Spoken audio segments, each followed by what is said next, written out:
Hi everyone, welcome to the Kiki Jar.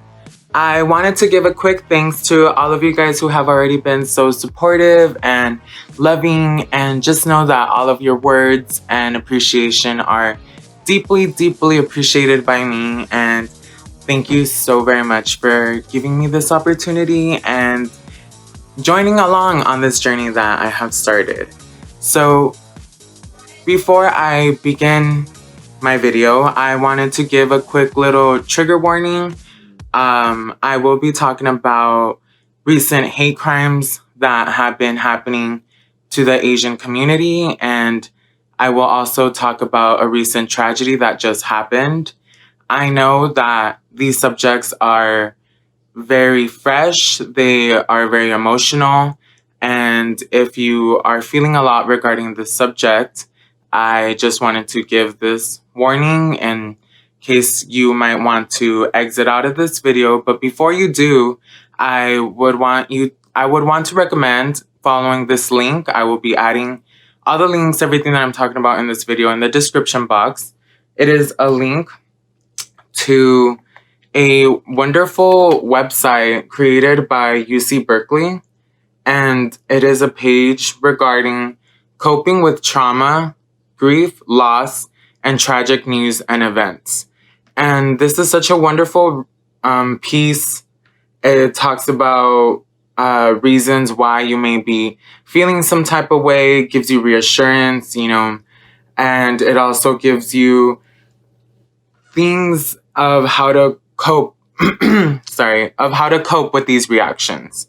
And it is very informative. I thought that everything that was written there was very well thought out. It was very, it made me feel nice. It made me feel reassured that, I'm just a human experiencing natural feelings. And it gave a lot of great advice on how to cope with these emotions when you're feeling a lot like that. So if, that pertains to you, please go check that out. Just know that you are heard, you are seen, and most importantly, you are loved. And yeah, so that is the end of that little warning. So I am going to be talking about, first and foremost, a report that was recently released by an organization called Stop AAPI Hate. AAPI stands for Asian Americans Pacific Islanders. So it is an organization to stop Asian American Pacific Islander hate. This organization was created last March in 2020 to prevent discrimination during the coronavirus pandemic. And this group collects data on hate and harassment incidents against Asian Americans and Pacific Islanders in the U.S. So this specific report details incidents that were reported from the dates of March 19th, 2020 to February 28th, 2021. So in this report that was released, there is over 3,795 incidents that were received by the Stop AAPI Hate Reporting Center from the dates of March 19th, 2020 to February 20th, 2021. And we also have to take in mind that this number is only a fraction of all the incidents that may have occurred. We have to take in mind that there's a lot of people who are scared to come forward with what happened to them. There's also people who do not have access to internet, have access to a smartphone, who don't even know that such organization like this exists. And there's also people who do not speak the language here, and there's probably that language barrier that prevents them from coming out and coming forward with whatever it is that happened to them. So the types of discrimination that were reported were verbal harassment, which takes up 68.1%, shunning, which is the deliberate avoidance of Asian Americans, making up 20.5%, and physical assault, which compromises 11.1%, following by civil rights violations, accounting for 8.5%, Examples of civil rights violations would be workplace discrimination, refusal of service, and being barred from transportation. And last but not least, online harassment makes up 6.8% of the total incidents. In the national trends, women reported hate incidents 2.3 times more than men.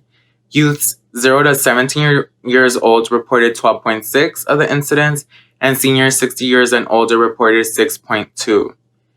The largest ethnic group that has been experiencing hate are Chinese, followed by Koreans, then Vietnamese, and then Filipinos. Something that I found very surprising was that the state with the most incidents was California. And California, to the world, to most people, we are the most progressive, the most, welcoming, most liberal state. And for this report to say that we are also the one state that, has the most issues with this, that's very alarming. That's very alarming, and that should tell us, that what we're doing isn't, working. We need more of what we're doing. We need to stand up more for the Asian community. We have to, mobilize, do something. I will be adding the link to this report.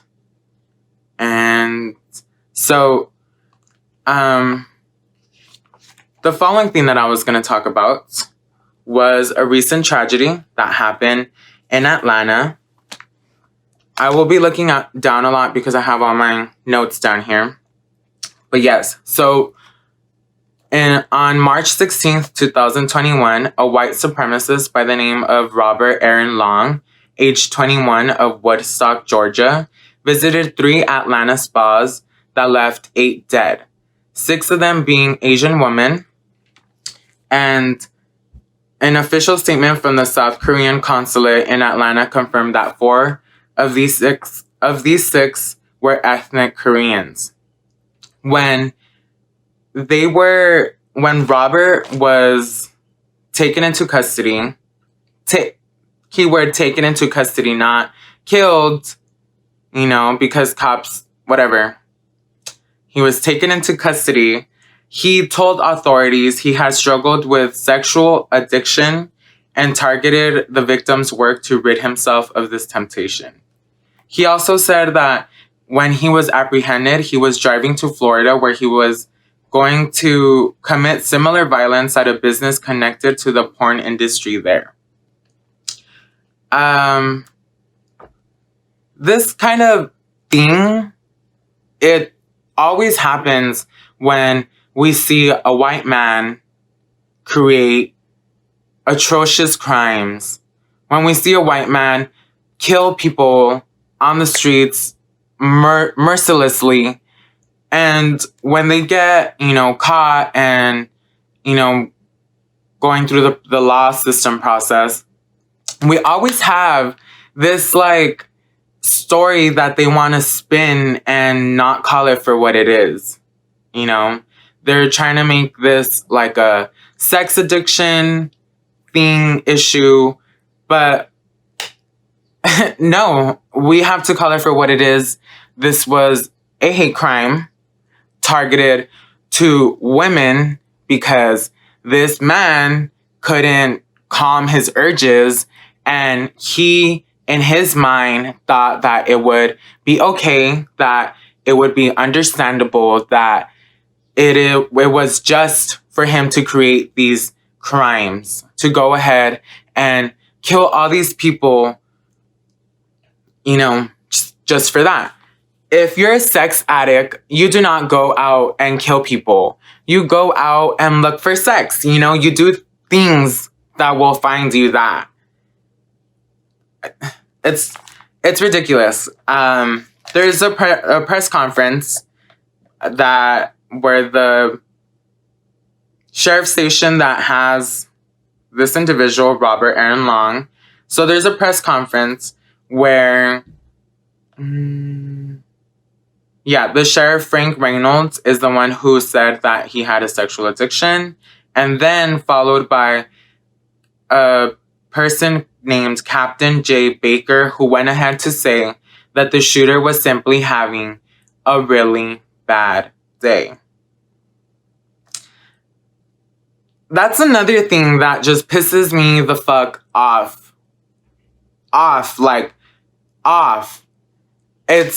They always try to spin it to be something that it isn't.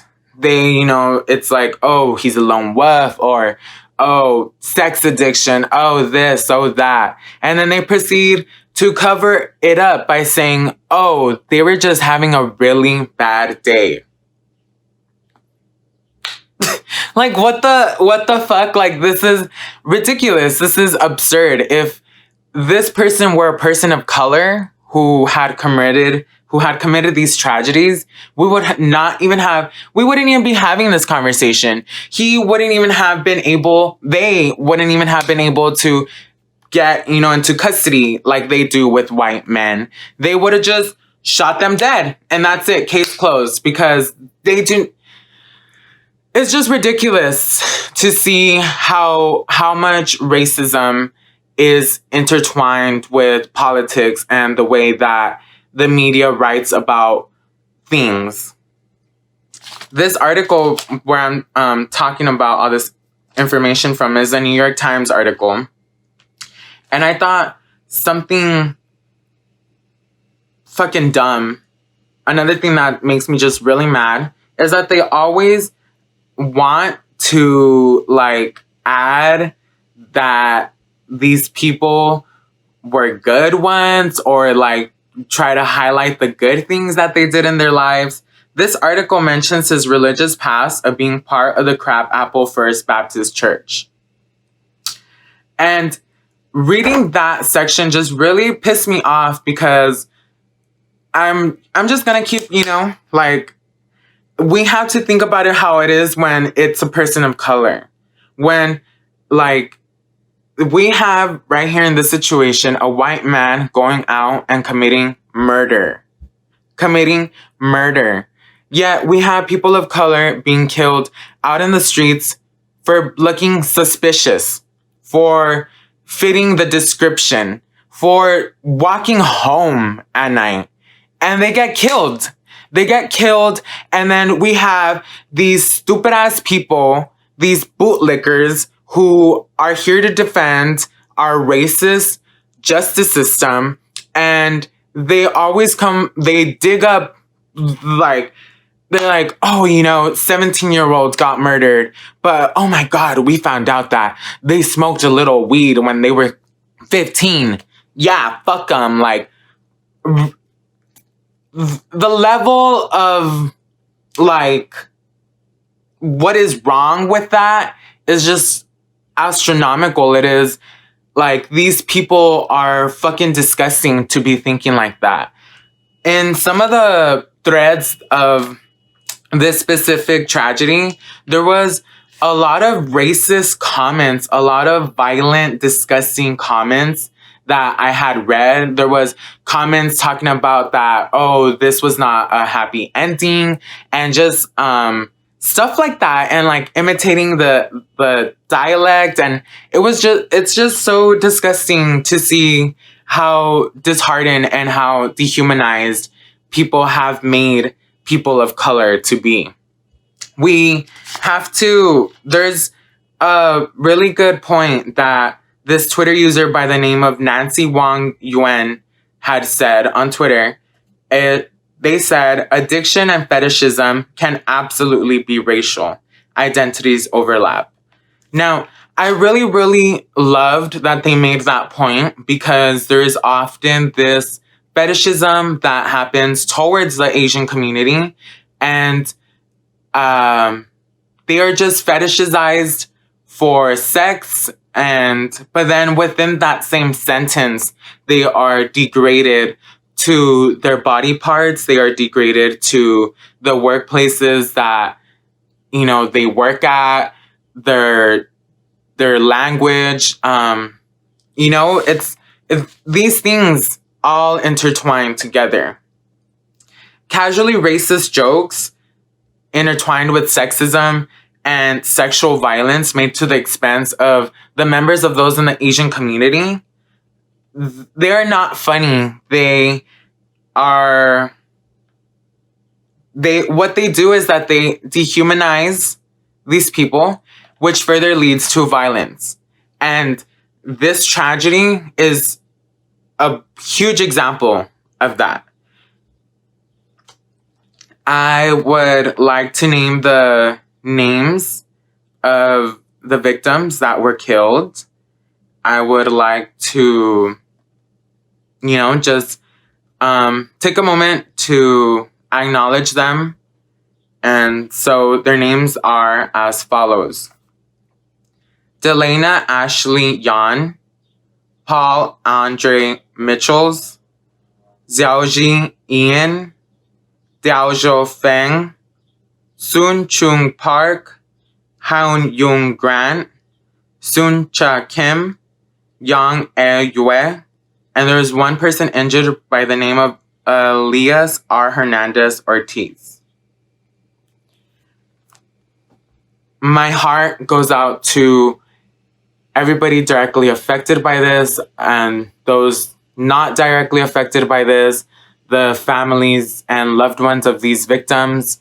This is a tragedy that affects us all because it affects the community, because our brothers and sisters and siblings are being killed, and we have the media just trying to cover it up and, downplay it, and there's not a lot of buzz, around it, and that's not acceptable. It's not acceptable that there is this growing hate going on towards the Asian community, which have increased even more after political statements made by former President Donald Trump regarding to the coronavirus towards this pandemic as the Chinese virus or the Kung flu.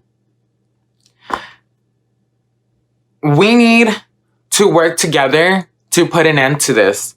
We need to work together to put an end to these racist jokes. We need to work together to stop it. If your friend is making a joke like this, educate them.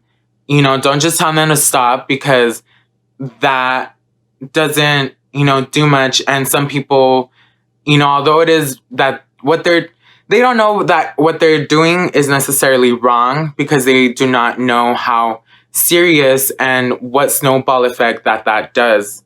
So please take the time to educate someone. Please take the time to defend someone, to stand up for anyone in the streets. Think about the other as if they were somebody you loved. We are all on this earth together at the same time. We need to help make this place a better place for all of us.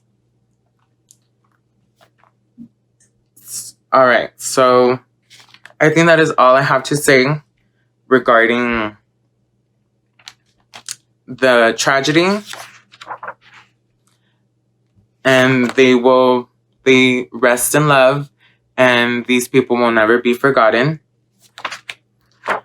All right, so what can me and you do to help the Asian community, to help make a change so this doesn't keep happening? So I will be adding some links towards accounts of the Asian Americans Advancing Justice and the Red Canary that you guys could give a follow to. These are two wonderful organizations doing a lot of change regarding advocating and bringing justice to where it has to be served. If you like or retweet or share their posts, that is already a lot of help, because you are helping the algorithm increase their posts, so then their post and their name and their, what it is that they're doing goes out to more people, and more people are aware of this.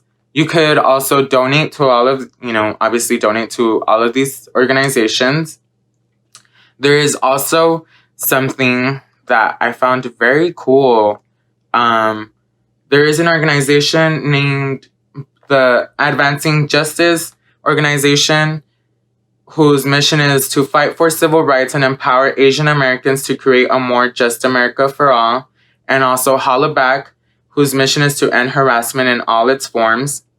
These two organizations are currently working together, and they are hosting, workshops that we could register for, and they are for as follows.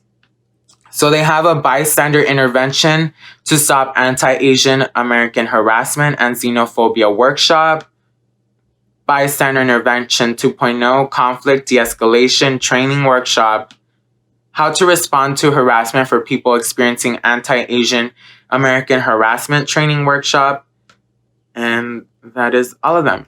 These workshops are super, super full of information, full of very, very good facts, de-escalation tips. They also teach you how to take care of your own safety when you are doing this. So, everybody comes out of this safe. You and the person that you are standing up for the person who is experiencing whatever it is that whatever it is that is going on. So please go check those out. There's a lot of dates that are coming up in April that you guys could sign up for. And yeah, so please, check those out. I will also be adding a link to the GoFundMes of those affected by the Atlanta tragedy. And I also wanted to share light on this organization called Red Canary Song. Now, this organization fights for justice and police accountability invested in those who experience the most surveillance and policing and don't have legal protections. This organization was created after the death of Flushing massage worker Yang Song, who was killed during a police raid in November 2017. It started as a project to provide legal support for her family, but then it grew into now being the only grassroots Chinese massage parlor worker coalition in the U.S. There is over 9,000 workplaces like these with no political representation. They have no access to labor rights or collective organizing.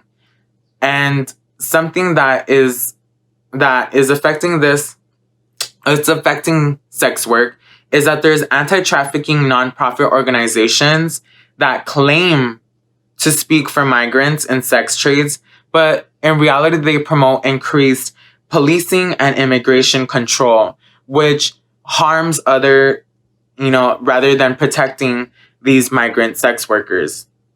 So their core constituency is comprised of self-identified Asian American sex workers and allies, and they organize and work transnationally with Asian sex workers across the diaspora in Toronto, Paris, and Hong Kong. I found that organization specifically to be so amazing and touching. You guys could go check out their website. Something that is important that everybody has to take in mind is that if you've ever watched porn or, if you've ever watched porn and masturbated, you support sex work. You cannot just, after you, bust a nut, whatever, relieve yourself, forget that these people are people, that these people have lives, that these people should be respected, that they need a living wage, they need safety. We can't forget that. We can't forget about them, especially in a society that is shames and has so much stigma around sex work. And that's just so weird because for the most part, we all have sex. And what is this issue with sex work? I don't understand. So yeah, you could go check them out. We could donate to their causes, follow them on their socials, and just help spread the word. So I will also be adding a link that is a template. There's this amazing organization called Every Town for Gun Safety, and they support pass common sense gun reform laws and implement policies that will save lives. This is a great organization. I'm subscribed to them. They constantly send emails to me, and they work a lot with lawyers and, in the political atmosphere to help pass these gun reform laws. And recently, right now, what they are doing is that they're pushing to end this loophole that a lot of politicians are aware of in the gun buying process. This loophole makes it easier for people to buy guns without requiring a background check if it is that they're buying these guns at like gun expos where where there's just a whole expo and they're selling firearms. So this other website, they have ways for us to get involved in helping create a safer community for us all. But the link that I will be adding, it is a link that it sends you to a template. It's a letter towards your current U.S. Senator, and it is a pre-written message, and it's regarding that exactly what I had just talked about, the loophole. And it's super easy, super quick. It doesn't take literally like any, long time at all for you to get it done. You just have to fill out your name and your email and stuff. And yeah, so that concludes that. I know that, this material, this subject is very heavy, and just know whatever it is that you're feeling right now, it is completely normal. It is completely valid. We are, we should all be affected by this because like how I said, we are all one. We are a community. What happens to one of us happens to all of us. And we just have to really, live life knowing that we work better together, and we just have to unite more as people and organize. So if I would also like all of you guys to check out that link after this video, because I know I talked about a lot of heavy subjects, and they give you like a lot of advice, and they also like give a little like description and stuff. I found it to be super informative, super nice. I really liked what they said. They did a great job. And yeah, so thank you guys so much for staying this long. You should thank yourself for teaching yourself something new today, for doing that first step, and it is in informing yourself and knowing what it is that is happening out there, around us. And now it is your job to go, you could share this video, or you could go talk about it with your parents, your friends, your family members, coworkers, whatever it may be. But let's get the buzz going, let's get more awareness on this. Don't be afraid to speak up for other people. Don't be afraid to get involved. And because, yeah, so thank you guys so very much for sticking around, for listening to me. Thank you guys so very much, and I will see you guys next time. I hope you guys have a really great day and stay blessed.